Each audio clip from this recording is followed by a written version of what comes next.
Evet arkadaşlar, bugün size internetten almış olduğumuz cam tamir kitini tanıtacağım. Bunu internetten sipariş verdik ve arabamızın camı çatlak. Buradaki çatlağı gidermek için bakalım deneyeceğiz.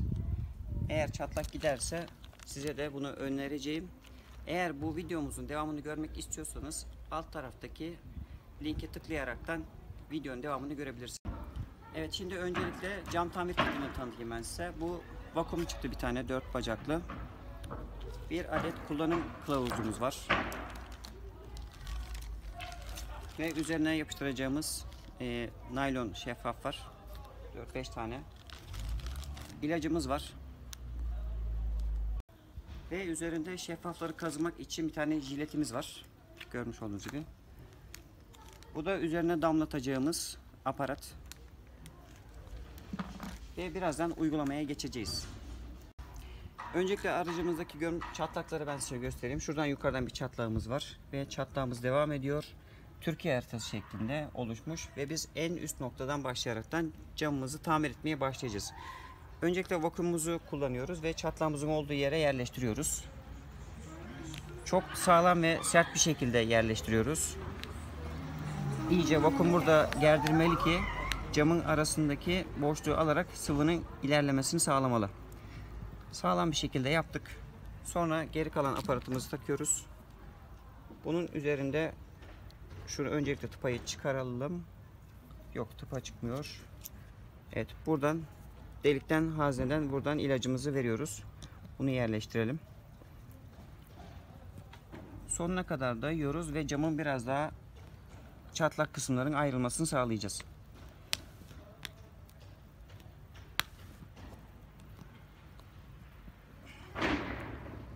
Evet, birazcık sıkıyorum.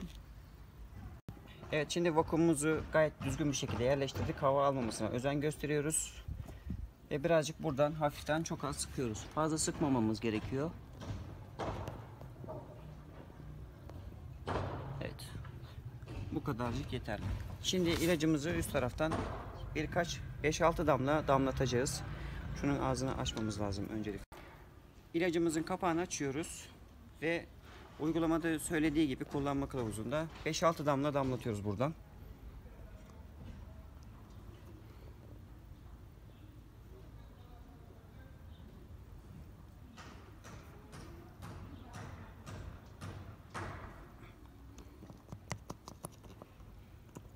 Ve ilacımızı damlattık. Şimdi diğer uygulama için aparatımızı kullanacağız ve buradan ilacı biraz daha vereceğiz. Yavaş yavaş sıkıyoruz. İlacın aşağı düşmesini sağlıyoruz.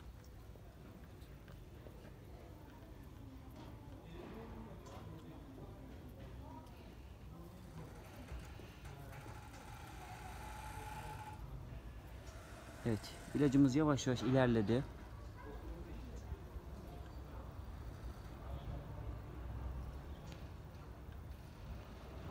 Sizler de görebiliyorsunuz.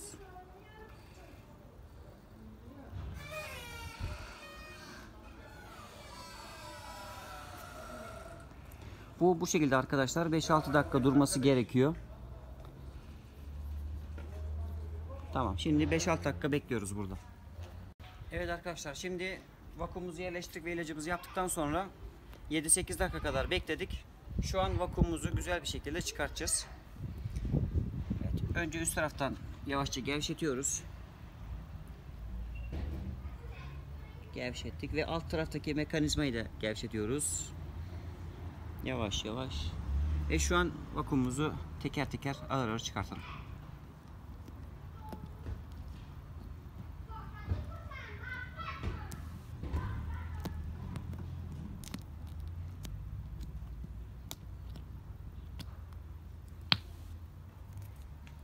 Ve şu an çıkarttık. Görmüş olduğunuz gibi az bir etkisi olmuş.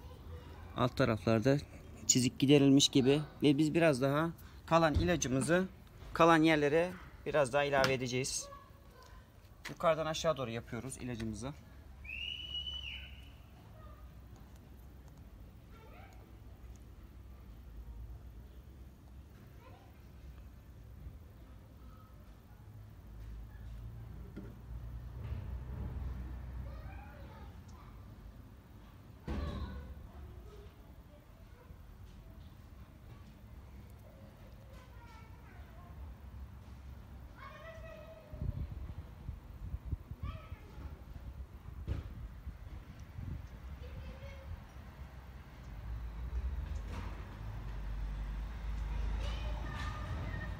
Evet, bayağı ilaç çokmuş. Her tarafı yapacak neredeyse. İlacımız gayet çok iyi.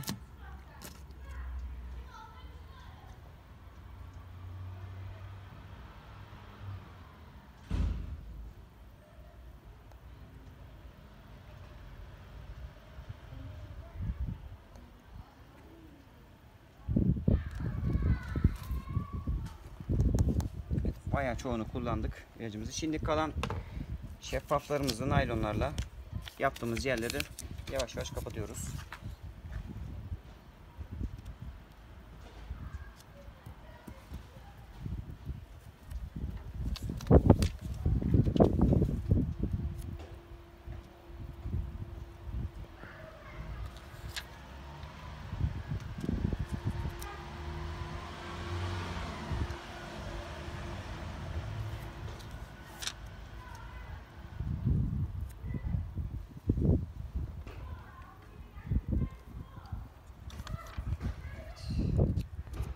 Beş 6 tane çıktı.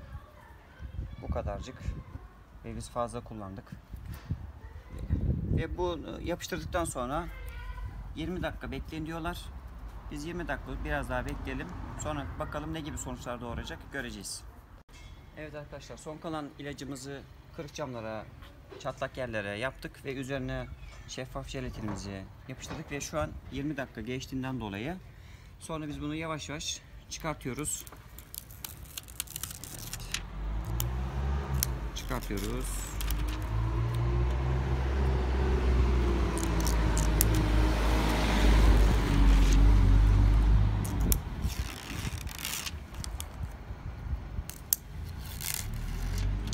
Evet, üzerine bayağı bir ilacımızdan kaldı ve ürünün yanında gelen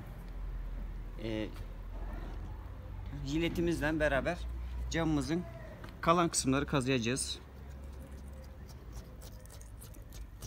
Şu an görmüş olduğunuz gibi sanki böyle insanın üzerinde güneşten yanık varmış gibi kazıyoruz.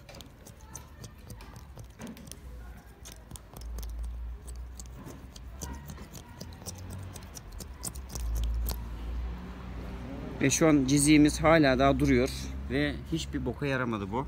Arkadaşlar almayın. Kazıklanırsınız çünkü. Boş boşuna paranız gider. Allah belanızı versin size.